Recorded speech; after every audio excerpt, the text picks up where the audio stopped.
이런 가운데 이 청와대 내부에서는 신현수 민정수석만 자존심이 있는 게 아니다. 청와대도 자존심이 있다. 뭐 이런 의견도 나온다고 하는데 실제로 어떤 반응이 있습니까? 부대변인님 혹시 들은 얘기가 있나요? 예.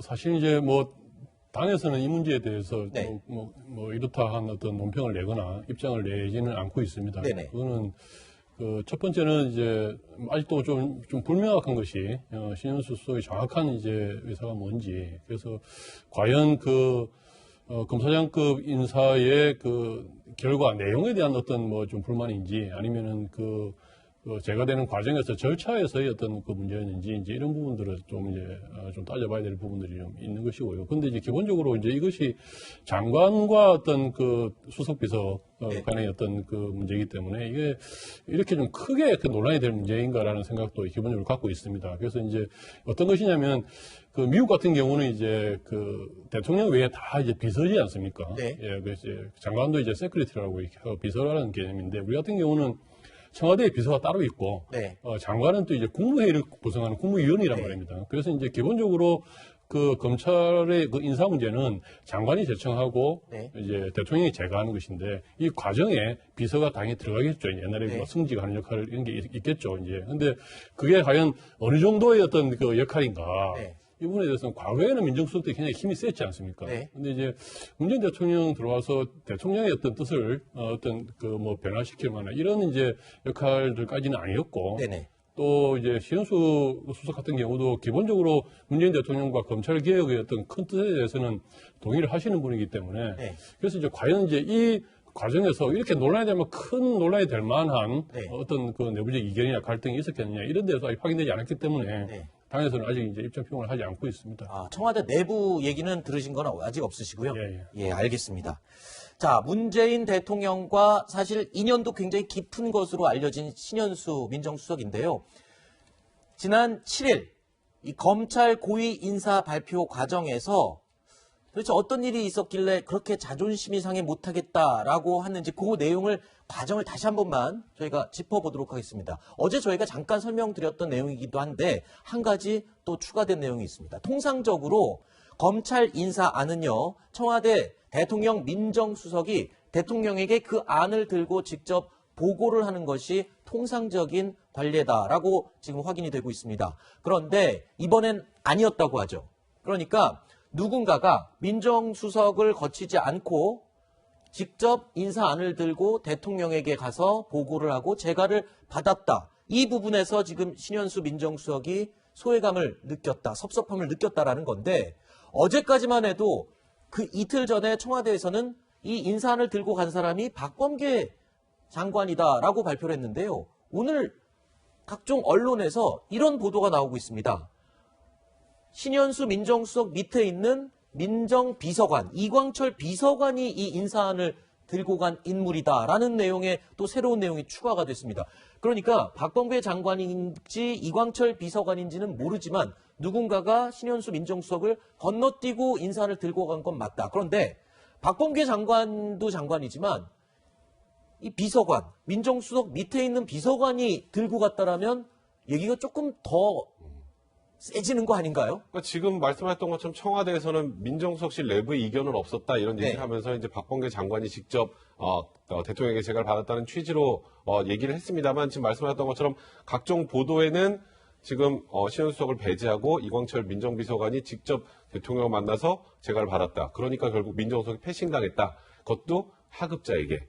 근데 이제 중앙일보 보도에 따르면 이번뿐만이 아니라 과거 김조원 민정수석이나 김종우 민정수석이 있을 때도 이광철 비서관이 직접 추미애 장관의 그 검찰 인사안을 가지고 대통령에게 재가를 받았다는 얘기가 보도까지 나오고 있는 상황이거든요. 그러면 굉장히 이광철 비서관이 영향력이 있는 그런 위치군요. 지금 이게 보도가 사실이라는 전제 하에는 영향력이 있다고 봐야겠죠. 근데 그게 어쨌건 과거 이제 조국 전 법무부 장관 민정수석 있을 때부터 있었던 비서관이기 때문에 아직까지도 조국 전 장관 쪽의 사람들이 검찰 인사에 대해서 입김을 부여하는 것 아니냐, 이런 지금 논란까지 확대가 되고 있는 겁니다.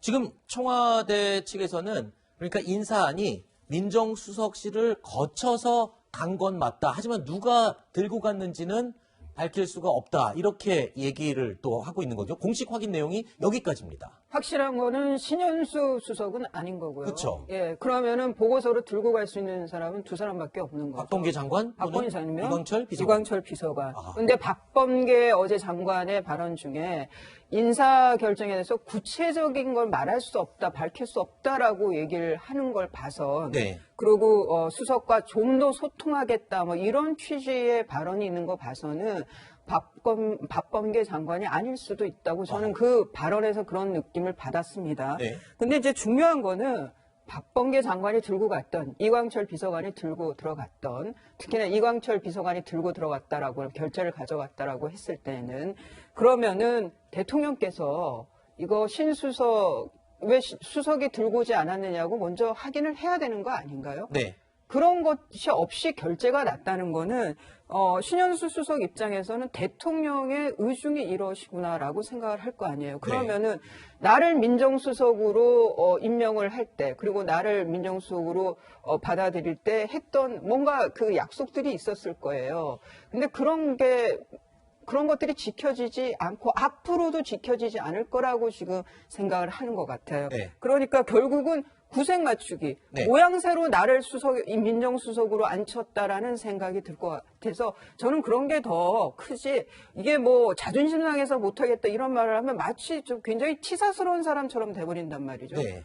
그런 건 아니고 저는 더 근본적인 문제 때문에 사의를 표명한 것 같습니다. 네. 일단 청와대의 공식 해명 내용을 정확하게 다시 한번 짚어보면 박범계의 인사안, 박범계 장관의 인사안이 조율이 되지 않은 채로 대통령에게 전달이 됐다. 여기까지가 지금 청와대의 공식 설명 내용인데 어쨌든 이 언론이나 또는 신수석 입장에서는 패싱이다. 패싱 의혹이다. 이렇게 얘기를 하고 있는데 청와대에서는 이 내용이 사실이 아니라고 선을 긋고 있죠. 자, 이 비서관 측, 이광철 비서관 측 역시 이 사실이 아니라고 입장을 밝히고 있는데 자, 여권에서는 이런 주장도 나왔습니다. 목소리 들어보시죠. 신현수 수석, 박범계 장관, 이광철 비서관 등등 많은 말씀을 해주셨는데 그게 뭐가 잘못된 겁니까 그게. 인사기조를 어떻게 가져가든 또는 그 과정에서 어떤 조율 과정을 거쳤고 어떤 이견이 있었건 그게 어떤 문제가 있는 것이죠. 지극히 정상적인 과정이고요. 지금 이런 인물들을 자꾸만 등장을 시켜서 무슨 조구라인이다, 뭐 또 패싱을 당했다, 이렇게 이제 극단적으로 사람과 사람 사이를 이간을 하는 이걸 통해 가지고 오히려 문재인 정부의 레임덕을 부추기고 있는 극단적인 정치적 행위다. 저는 그렇게 생각을 합니다. 그러니까 악의적 프레임 씌우기다라고 지금 이야기를 하고 있군요. 그러기에는 신현수 수석이 이전에 이분이 그러니까 세평이라고 제가 계속 네. 평하는데 이분이 갖고 있는 이제 검찰 내에서의 신뢰가 있어요. 네. 검찰 네. 조직에서. 그리고 이분이 갖고 있던 생각들이 있단 말이에요. 네네. 그런 분이 가벼운 분이 아닌데, 가볍게 행보하시는 분이 아닌데 이런 사람이 사의를 표명을 했다라고 했을 때는 청와대 내에서 특히 검찰에 대해서 어떤 생각을 가지고 있는지에 대해서, 그리고 뭐 중대수사청이 지금 뭐 이런 새로운 조국 전 장관의 뭐 아이디어들이 자꾸 또 구체적으로 얘기가 나온단 네네. 말이에요. 그런 면에서는 지금 언론에서 바라보고 있는 시선을 악의적 프레임이라고만 볼 수 없다. 뭔가 시스템이 잘못 굴러가고 있고 문재인 대통령께서 분명히 이거는 검찰을 완전히 허수아비로 만들고 정권에 아부하는 조직들로만 지금 갖춰가려고 하는 거 아니냐라는 네. 생각을 할 수밖에 없습니다. 그러니까 뭐 정치적인 어떤 수가 아니라 진짜 근본적인 어떤 심각한 문제가 있기 때문에 신현수 수석이 저렇게 했을 것이다라는 지금 지적을 해주셨는데 부대변인님은 어떻게 보십니까? 예. 방금 전재수 의원의 이야기가 이제 그런 겁니다. 이제 인사에 관해서는 네. 여러 가지 이견이 있을 수는 있다. 네. 이제 기본적으로는 이제 장관이 제가를 요청하고 네. 대통령이 이제 제가를 하는 것이 않습니까? 그 과정에서 민정수석이 자기 의사가 있을 수 있겠죠. 네. 대통령께 이제 조언을 드리는 것이 본인 일이니까 이제 그것이 본인 의견이 이제 관철되지 않았다. 이제 이런 것이 이제 그게 무슨 큰 문제냐 이제 이렇게 이야기를 하는 것이고, 이제 악의적 프레임이라고 이야기하는 것은 이제 그렇게 하면서 청와대 민정수석실 내에 조국 라인과 신현수 수석이 갈등이다. 이렇게 이야기하는 것이 이제 악의적 프레임이라는 겁니다. 근데 그렇지가 않다는 것이죠. 청와대 해명도 드러났듯이 이것이 그 이광철 비서하고 그 신현수 수석의 갈등 문제가 아니라 네. 박범계 장관이 본인의 어떤 장관으로서의 권한으로 인사안을 좀 강하게 밀어붙이는 과정에서 조율이 덜 된 상태에서 대통령께 제가 올라갔다는 거 아닙니까? 예. 그리고 이제 그 과정에서 그러면 누가 들어갔나 문제는 청와대가 정확히 말하기로는 문서가 어떻게 추국하고 하는 이런 문제까지 다 이야기할 수는 없다라는 것이 네. 청와대의 공식 입장입니다. 그래서 이제 그렇게 민정수실 내에서 갈등이 없었다는 것이 분명한 이야기고 그리고 현재 문재인 정부가 추진하고 있는 검찰개혁의 방향, 중대문제수사처까지 포함해서 이것이 조국의 아이디어라고 하는데 그렇지 않습니다. 이거는 원래 민주당이 그리고 문재인 대통령이 오랫동안 생각해왔던 검찰개혁의 로드맵 과정에서 있는 것이거든요. 네네. 네, 그래서 이제 이것을 자꾸 조국 장관과 연관시키는 것이 좀 네. 악의적 프레임이다. 이제 이렇게 이야기를 한 것이죠. 네. 앞서 전재수 의원은 문제가 없는 일이다. 이게 왜 문제냐라고 말을 했지만 비서관이 직접 대통령에게 인사안을 제가받는 게 과연 상식적인 부분인지 이 부분은 또 계속 논란이 이어지고 있습니다. 노무현 정부 당시에 민정수석이었죠. 이 민정비서관이기도 했던 이 두 사람, 문재인 대통령과 박범계 장관. 이 두 사람이라면 과연 어떤 대답을 할지 과거의 모습 장면 잠깐 다시 한번 보겠습니다. 문재인 민정수석 일어서 보세요. 저 사람들이 외부 인사입니다. 저 사람들이 정치한 사람입니까?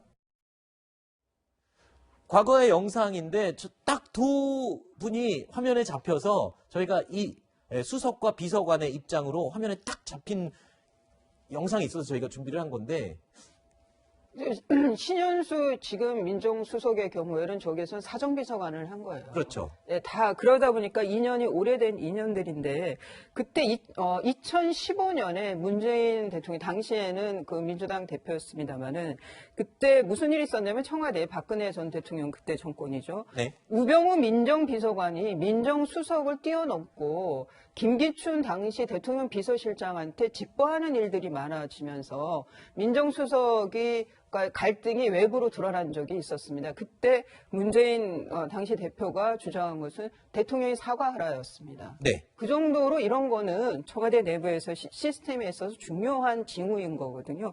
저는 뭐 다 가볍게 볼 사안은 아니고 네. 뭐 악의적 프레임으로 볼 사안도 아니라는 생각이 듭니다. 자, 유인태 전 대통령 정무수석이 이제 날카로운 의견을 내놨습니다. 그러니까 1년 넘게 추윤 갈등을 방치해 놓고 뭔가 달라지겠다라고 하는 건데 이럴 거면 뭐 하려고 멀쩡한 신현수 수석을 임명했느냐 그러면서 문 대통령에게 이번 일이 치명적일 수 있다라고 날카롭게 꼬집었군요. 사실 작년에 소위 추윤 갈등으로 국민들의 피로감이 굉장히 극대화됐었고요. 네. 그 이후에 문재인 대통령도 공식적으로 이제 이 검찰과 법무부의 관계에 대해서 얘기를 하면서 사실 이제 앞으로 이제 검찰과 법무부가 이렇게 부딪히는 일이 좀 없었으면 좋겠다는 취지 얘기를 하셨단 말이에요. 네. 그래서 임명된 게 신현수석입니다. 신현수석 지금 이번 정권에서 흔치 않게 검찰 출신 인사예요. 그렇죠. 그리고 말씀하셨던 것처럼 검찰에서 굉장히 신망이 높은 인물입니다. 네. 그렇다면 이제는 법무부와 검찰 간의 이견을 잘 조율할 조율할 사람이 필요해서 모시고 왔으니까 신현수석에게 그런 역할을 많이 주겠구나 했는데 이번에 이제 일단 검사장급 인사를 보면 전혀 신현수석의 얘기가 관철이 되지 않은 거고 윤석열 총장의 그 내용도 전혀 관철이 안 된 거예요. 그러면 결국 검찰과 법무부의 관계는 또 파국으로 갈 수밖에 없는 분위기가 연출이 되기 때문에 네. 그렇다면 이거는 아까 유인태 정무수석 입장에서도 이거는 문재인 대통령의 치명상이 될 수 있다는 게 문재인 대통령이 했던 말과 결론이 다른데 거기에 결국 문재인 대통령이 재간한 거나 마찬가지 상황이기 때문에 그런 얘기가 나온 것 같습니다. 알겠습니다.